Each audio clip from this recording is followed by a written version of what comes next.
Halo teman-teman, kembali lagi bersama kami kelompok 1 mata kuliah Hukum Agraria dan Properti.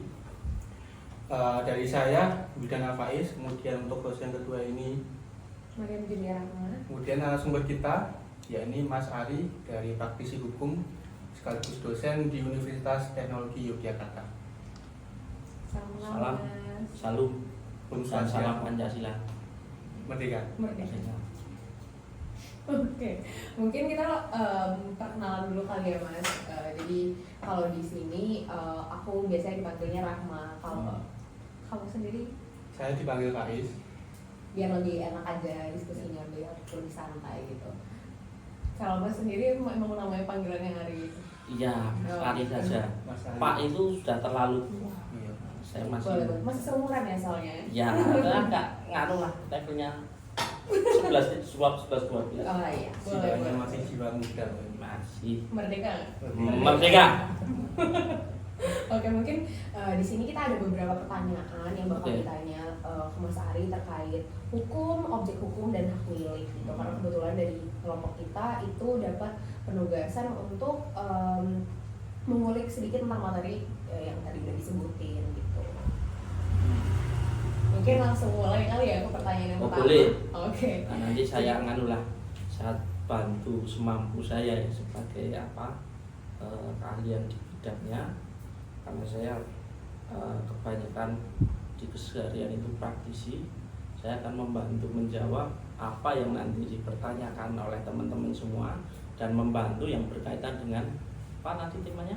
Hukum, objek hukum dan hak milik. Hukum, objek hukum dan hak milik. Nah, itu kan ada dalam kompleksitas hukum agraria. Oke, mungkin bisa dimulai saja. Oke, jadi masuk ke pertanyaan pertama, itu ada apa sih yang dimaksud dengan hukum agraria, dan kalau misalnya dari Mas Ari sendiri pemahamannya itu ruang lingkupnya itu diaturnya bagaimana? Oke. Nah, ini kalau kita masuk ke hukum agraria, jadi yang sederhana saja. Kadang-kadang kita itu kan kalau membahasakan suatu apa di dalam bahasa hukum kan cukup kaku. Hukum itu kan dipandang suatu hal yang kalau melihat dari definisi dan definitifnya itu aturan-aturan, perilaku dan seterusnya. Tapi kita coba untuk mengulik hari ini di dalam kelas kecil ini untuk membahas kaitannya dengan hukum agraria. Hukum agraria itu sebenarnya bagian dari hukum kecil cabang hukum yang mengatur tentang apa? Yang mengatur tentang tanah dan pemanfaatannya. Jadi kalau di dalam tanah itu teman-teman tahu sekarang itu yang tinggal di tempat tinggalnya atau tinggal di istilahnya ada wilayah lah, tanah itu di dalamnya itu kan tentu ada ruang, di mana ruang itu menyangkut di ruang di bawah tanah dan ruang yang ada di atas tanah dan termasuk pemanfaatannya. Terus selanjutnya bukan hanya pemanfaatan saja yang diberikan, tapi sisi yang paling penting dalam konteks hukum agraria itu adalah administratifnya. Jadi Anda menguasai administratif juga menguasai fisik untuk pengelolaan. Nah, itu di mana aturan hukum agraria itu yang dimaksud seperti itu. Mungkin itu kalau saya. Oke. Baik, bicara soal hukum agraria ini Mas Ari. Perbedaannya antara hukum agraria dalam hal ini adalah tanah ya, dengan hukum properti itu apa kira-kira Mas Ari? Nah, kalau hukum agraria tanah, kaitan dengan tanah, itu kan lebih ke bagaimana itu bisa dimanfaatkan sebenarnya. Tapi kalau properti itu kan berkaitan tentang hak pemanfaatannya. Ya. Jadi ini kayak ada sedikit perbedaan. Tetapi ini irisan dan saling keterkaitan antara hukum agraria dan hukum properti. Karena ini tanah, bagaimana tanah ini dimanfaatkan, baik dari sumber dayanya di bawah atau di atasnya ada ruang-ruang itu yang bisa dimanfaatkan. Kalau ini adalah terkait haknya, bagaimana hak guna, terus bagaimana hak pemilikannya dan hak seterusnya itu bisa dilakukan sinergi. Artinya ini beriringan antara hukum agraria dan properti, itu saling berketerkaitan. Itu kalau saya. Oke. mungkin lanjut ke pertanyaan selanjutnya. Ini kan tadi udah sempat dijelasin kalau misalnya dari dalam hukum agraria itu ada tanah yang di bawah, ada tanah yang di atas, sama ada sumber dayanya gitu. Jadi mungkin kalau lebih jelas lagi, lebih spesifik lagi, objek apa aja sih yang tercakup dalam hukum agraria ini, Mas?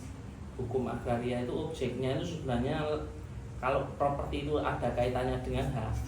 Sebenarnya kalau agraria itu juga berkaitan dengan hak juga. Kalau Anda lihat itu di Undang-Undang Pokok Agraria tahun 1960 itu, di dalamnya itu mengatur jelas objeknya itu adalah apa? Bagaimana tanah itu bisa dimiliki, dikelola, tapi dimiliki dan dikelola itu secara legal. Jadi objeknya apa? Mengelola tanah itu secara legal, baik sumber dayanya, baik kepemilikan dan seterusnya. Jadi tanah itu bisa dikelola secara baik dan legal. Itu adalah sebenarnya objek dari hukum pokok agraria itu tadi. Karena dulu kalau lihat historical lahirnya undang-undang pokok agraria ini, ketika teman-teman semua itu mempelajari terkait lahirnya ini, undang-undang pokok agraria itu lahir di mana tidak jauh dari Indonesia merdeka. Status terkait kepemilikan tanah bahwa orang itu mendiami suatu wilayah, tetapi status kepemilikan pemanfaatannya itu kan tidak jelas. Oleh karena itu negara memberikan ruang yang besar melalui undang-undang pokok agraria itu untuk apa? Memberikan ruang yang jelas atas kepemilikan secara administratif, dan kedua itu legalitas dan administratif yang jelas itu terkait pemanfaatannya. Jadi punya lahannya, Anda itu punya legalitas bahwa ketika menunjukkan ke siapapun ini, oh ini adalah tanah milik saya, dan Anda bisa memanfaatkan lahan itu sesuai kepentingan yang Anda harapkan. Tuh. Oke.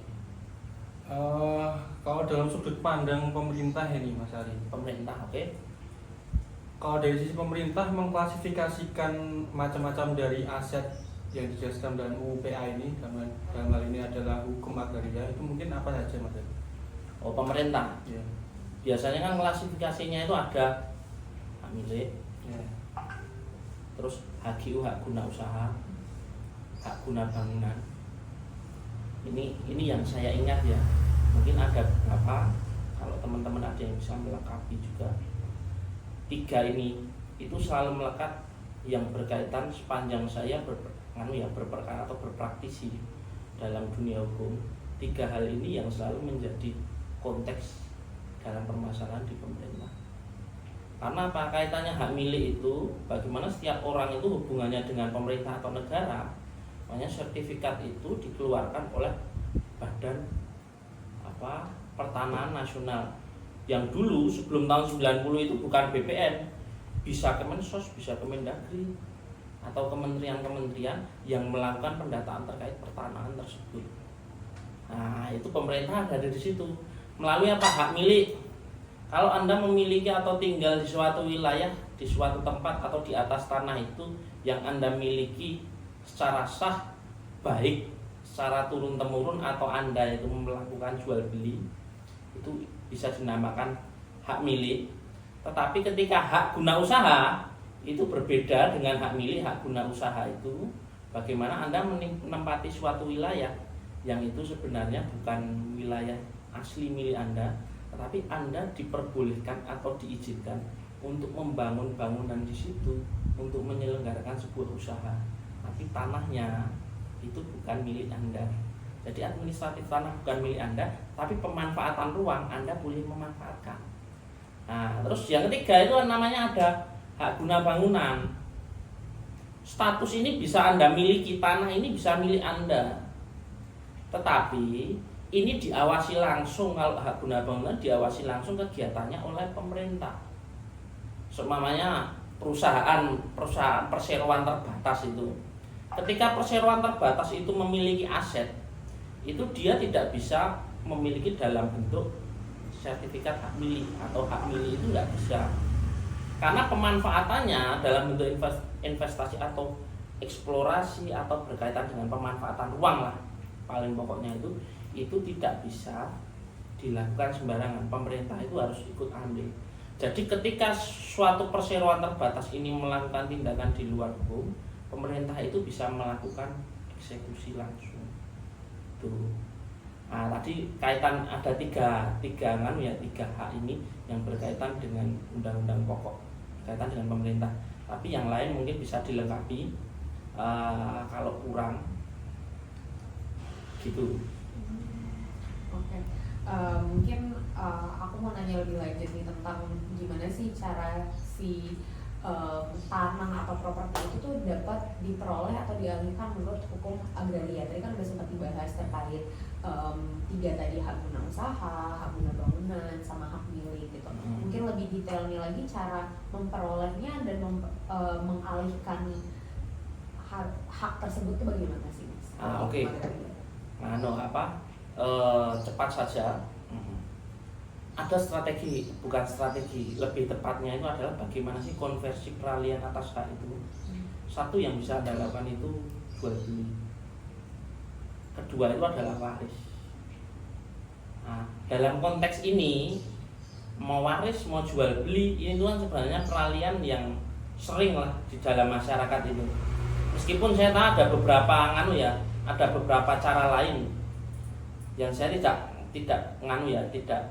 tidak hafal 100%, tetapi yang sering dilakukan itu adalah dua hal ini. Kalau tidak Anda miliki itu secara waris, Anda miliki itu dengan jual beli, itu pasti. Nah, meskipun ada cara-cara lain untuk peralihan hak atas tanah itu dilakukan, gitu. Yang lain? Ada tambahan mungkin? Ya mungkin sudah cukup ya Mbak Rahma ya, bersama dengan Mas Ali terkait beberapa pertanyaan mengenai topik pembahasan kita ini, hukum, objek hukum, serta Hak milik. hak milik. Mungkin nanti untuk informasi lebih lengkapnya nanti setelah di luar dari durasi video ini kami akan berdiskusi secara lanjut dengan Mas Ali. Kemudian nanti akan kami tuliskan resensi ataupun ringkasan materi dari topik pembicaraan ini dalam akhir sesi video ini. Seperti itu ya Mas Mbak Rahma ya. Oke, ganti gender nih aku kebetulan ya, nggak apa-apa. Iya, nanti mungkin kita bisa diskusi lebih lanjut nanti, biar lebih detail kali ya pembahasannya gitu. Oke. Ya mungkin langsung saja kita tutup secara bersama-sama. Boleh, oke. Mari kita putihkan dalam pemersatu kita, merdeka. Merdeka. Merdeka. Merdeka.